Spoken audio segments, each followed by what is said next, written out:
Tibet, very nice to meet you, my goodness. By the way, can you hear me all right? Yeah, perfectly. Thanks, Jeff. Nice to meet you as well.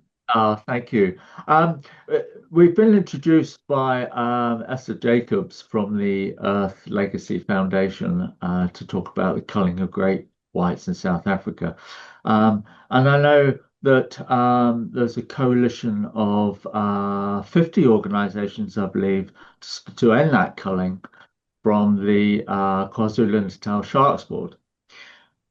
And I want to talk to you about that. Before we get into that, though, there's a film I've just seen of yours, which you sent me the link for, called The Last Shark. Very powerful film. Could you just tell us a bit about that? Yeah, sure, Jeff. So to give you some background on this film, I spent 3 to 4 years in Baja, California, and we were trying to prevent the vaquita marina from going extinct. It's officially the world's most endangered marine mammal. Now, it's important why I give you this context, but in the Gulf of Mexico, or apologies, the Gulf of California, there is there are poachers that are busy poaching a fish called the totaba, and they use gill nets. And in the process of them pursuing this very valuable fish, unfortunately, the vaquita marina is going extinct as a form of bycatch in these gill nets. Now, we were basically witnessing this species going extinct real time. Now, once I returned to South Africa, I returned to a village that I grew up in called Gansbaai. And Gansbaai used to be synonymous with great white sharks. In fact, the greatest aggregation site for great white sharks used to be in Gansbaai around an island called Dyer Island. And having just returned, I was greeted by the fact that the great white sharks were still absent in this area, which was a fairly recent phenomena, its absence at least. So we started wondering what has happened to the great white shark. Why have they disappeared? And this was the start of the documentary. And now to draw that line back to the nets in the Bay of or the Gulf of California, when we really started investigating the absence of the white shark, we came across this very interesting fact, and that was that in KwaZulu-Natal, a shark culling system which had been running for 70 years was actually one of the chief culprits in terms of rapidly reducing the great white shark population. And this is what our film ended up zooming in on to really uncover the impact that the KwaZulu-Natal Sharks Board, ironically called the Sharks Board, has been having on a population of not only great white sharks, but also tiger sharks and a variety of other animals, of course. So yeah, this is what the documentary really focused in on, but it's very scientific as well in its approach. We do speak to some of the top local scientists who spent their lifetime trying to understand the great white shark behavior, the population dynamics, and then also alternative non-lethal methods that can be used instead of these lethal culling systems in order to mitigate shark risk to humans. The way of culling the sharks, is that just netting or how are they doing it overall? Yeah, so they are using a combination of shark nets and drum lines, but it depends on when you start looking, because initially their initial reactions in the 1950s was to send out Navy frigates, and these would actually use depth charges and even use explosives to initially start culling the shark population. So it really depends on when you start examining this organization. But now, currently, they are still using gill nets and drum lines. And I'm not sure if your viewers are familiar with drum lines or these shark nets, but the drum lines are basically massive buoys with giant hooks attached to them, and on the hooks they'll put some fresh bait and sometimes some artificial squid-like looking lures.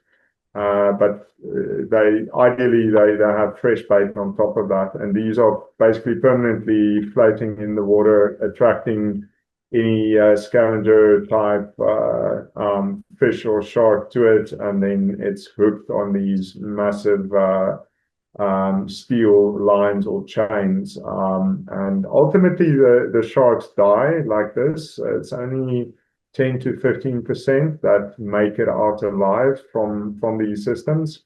And the science hasn't really been done in terms of the percentage of these 10 or 15% that are released, how many of them actually do survive.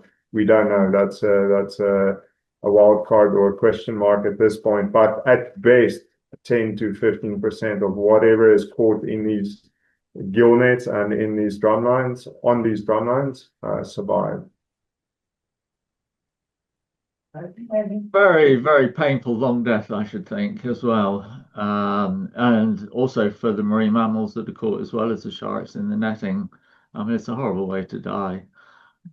Yeah, so the big problem is with the shark nets, and I've got a couple of images on my computer that I can show you the extent and the distance that is vulnerable to this massive culling network.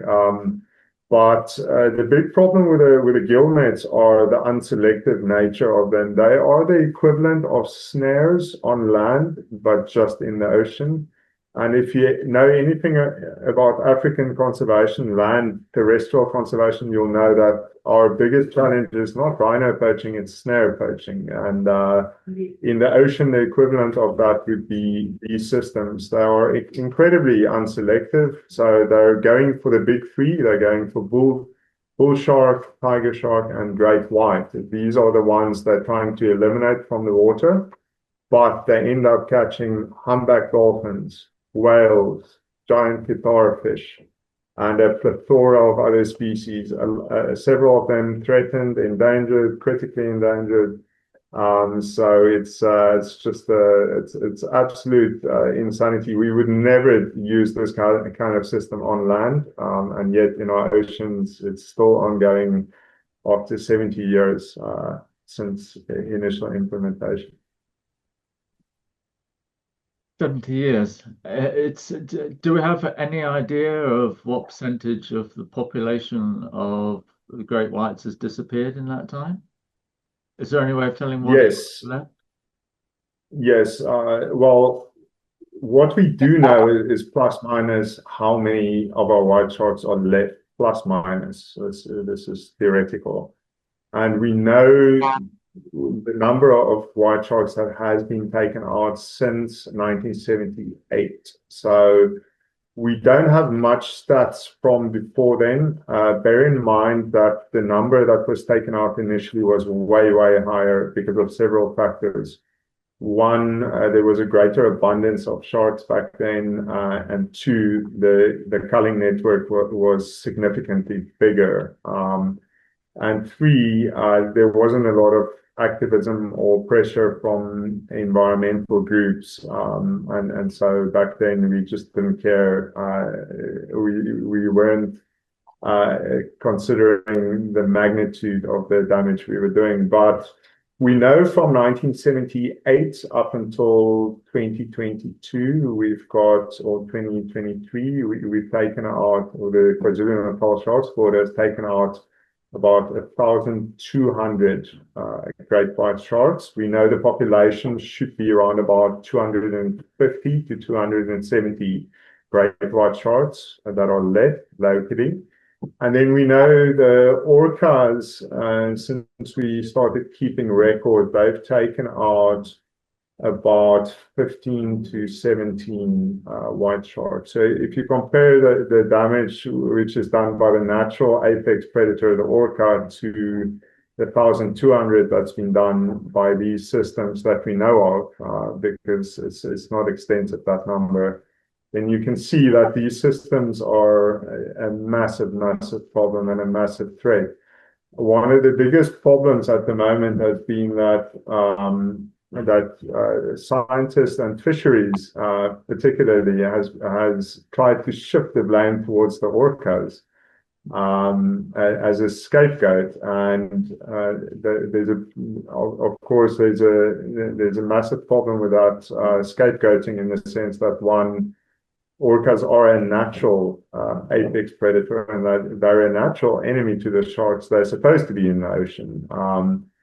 And that's the first problem. We shouldn't be regulating the orcas. We should be regulating our own actions.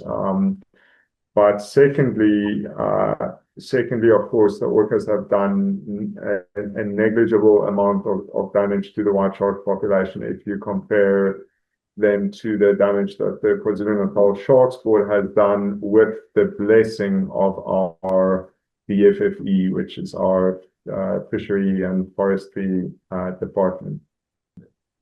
It's crazy how we shift the blame to other species or other circumstances without ever actually accepting it's us doing these things.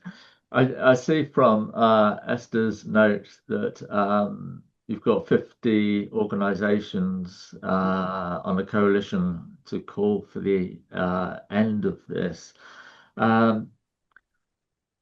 Is it well advertised where you are? I mean, do the public actually know what's going on? Are they behind you, or don't they care? What's happening there?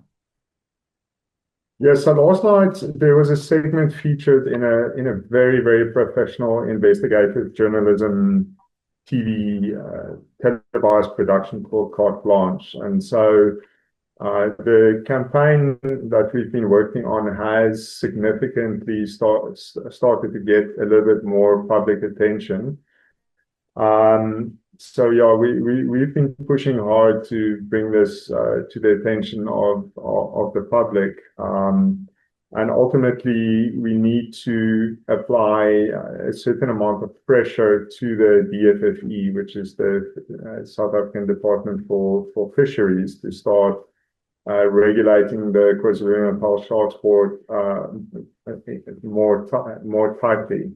The one thing that is for certain is that this type of fishery, it is a type of fishery, if you look at it, even though it's considered a bather safety program or a shark risk mitigation program.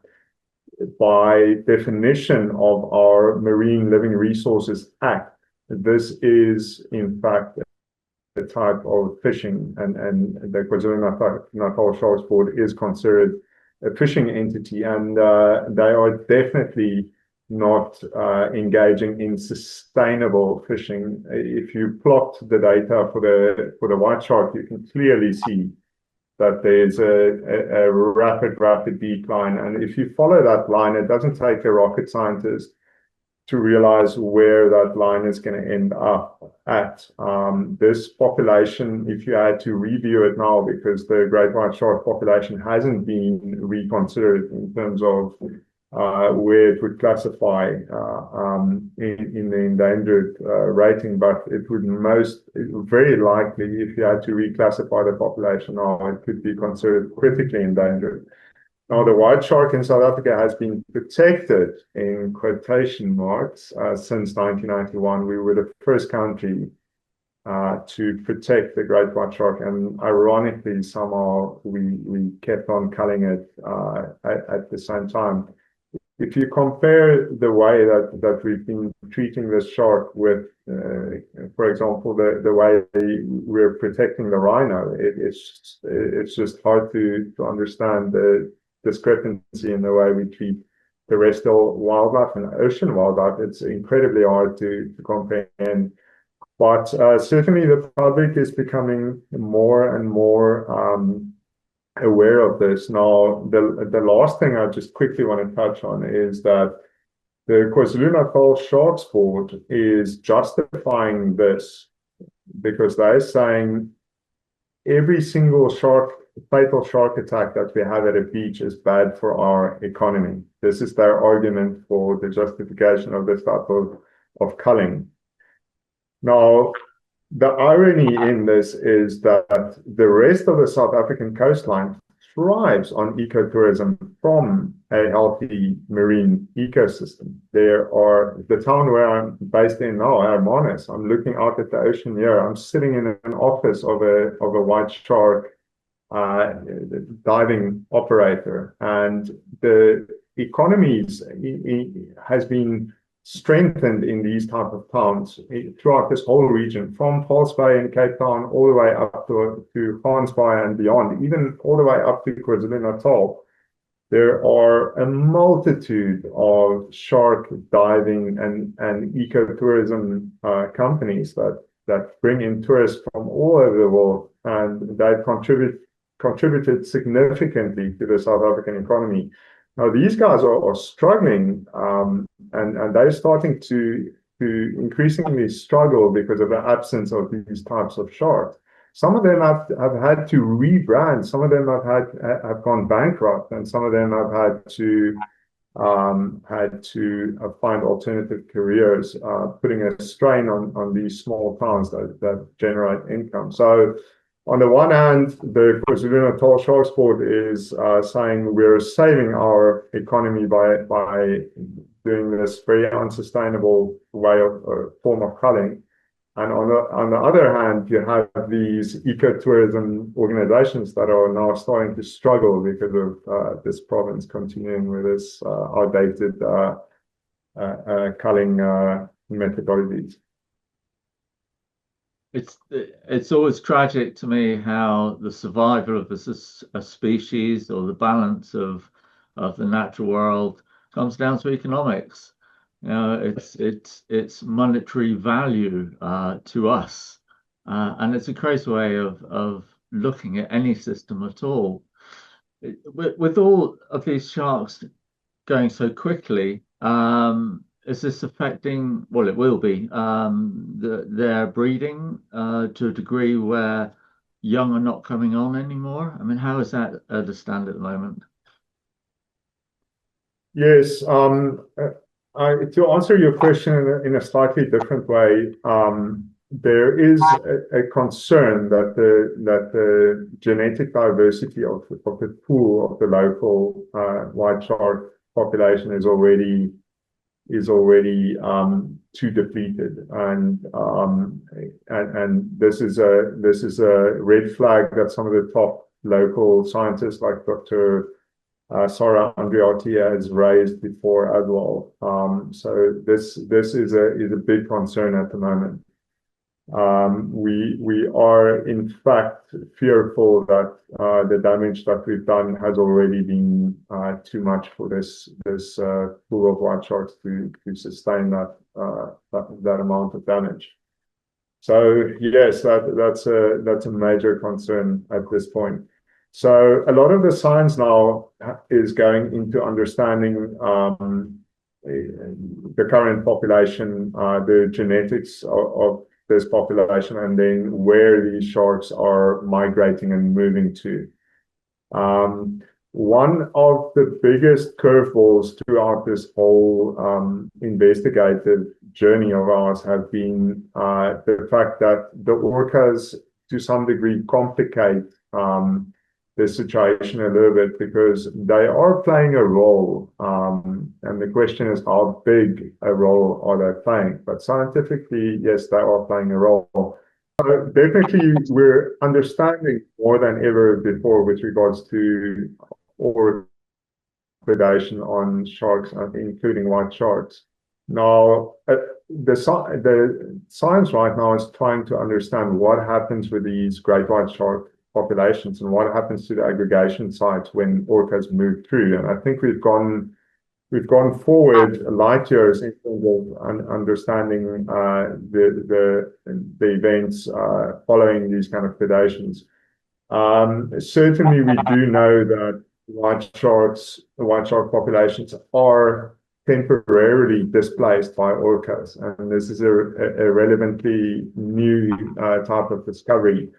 But one thing is for certain, and that is that our local white shark population in South Africa is in distress and has been for quite a while, independently of any orca movements. So what happens when the great white disappears totally? What happens to the marine ecosystem? Okay, so there will most definitely be repercussions for the marine ecosystem. One of the things we're starting to see in our area, in the Western Cape area, is overpopulation of seals. And there now has been rabies outbreaks in the seal populations along this stretch of coast. So we have most definitely an overpopulation in seals, and that will contribute then again to the seals taking out too many of the species one level or two levels down in the food chain. So there's going to be a ripple effect throughout the ecosystem. There's no doubt. We're seeing different species of sharks coming in, and an increase in other species of sharks around these islands, like the bronze whalers and these kind of sharks. So definitely the whole ecosystem seems to be adjusting and making, there seems to be severe changes on multiple levels. So you've got 50 organizations coming together to try and get rid of this. Can the public become involved? Is there petitions or ways that the public can voice their views on this? Yes, absolutely, Jeff. At change.org, there is a petition, and the petition is called End Lethal Shark Nets and Drumlines in South Africa. So that is definitely a petition. I think we can possibly put it up as a piece of text next to the recording of the interview. And that's a petition that's open for the public, and that petition will be directed at the Minister of the DFFE. Now, it's not just a very vague petition, it's very clear in its goal.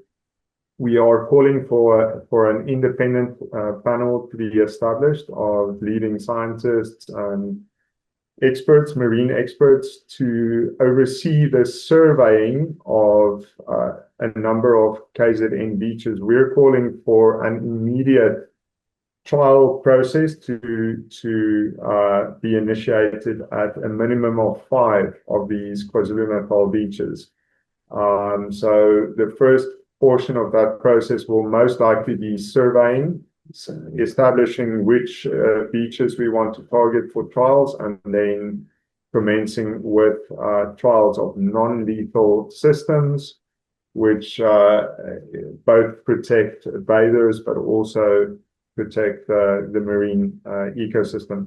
We're hoping if those trials are successful, that will then lead to the full rollout at the remaining 32 of those 37 beaches. Now, bear in mind, Jeff, this is very interesting.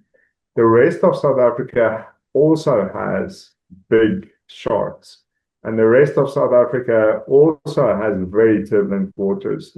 We can talk about the Cape of Storms. There's a reason why it's called the Cape of Storms.